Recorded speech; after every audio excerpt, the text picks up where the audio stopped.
Have petunias to deadhead. New buds. New buds. Unfurling bud. Unfurling flower. Spent flower.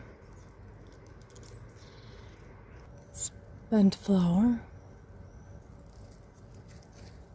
Spent flower. Spent flower. New bud. Spent flower. Kind of feels like pinching tomato stems. 3 spent flowers.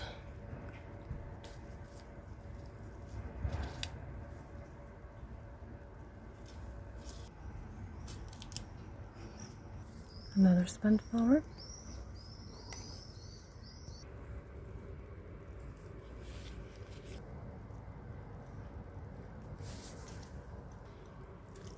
Seed pod forming in there.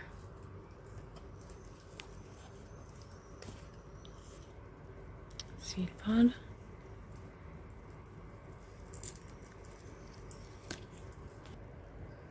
Seed pod. Seed pod. Bud versus seed pod.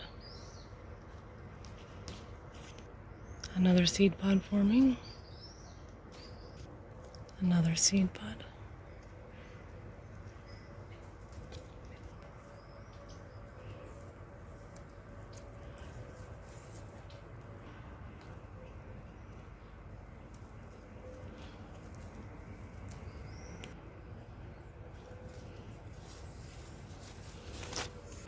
Try to pinch as close as you can to where the stem meets the main stem so that you avoid having a brown little stick sticking out right there, because the little nub that you leave behind will start to yellow and brown.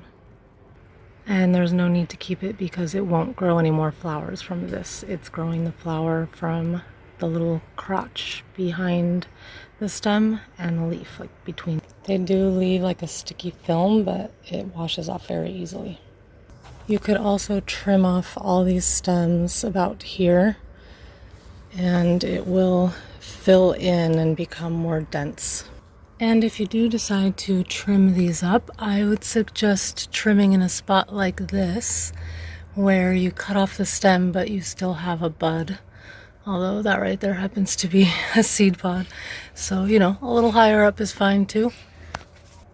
The point is not to leave a section like this because this part will dry. So if you cut here, you'll have a brown stem. And that's how you deadhead petunias.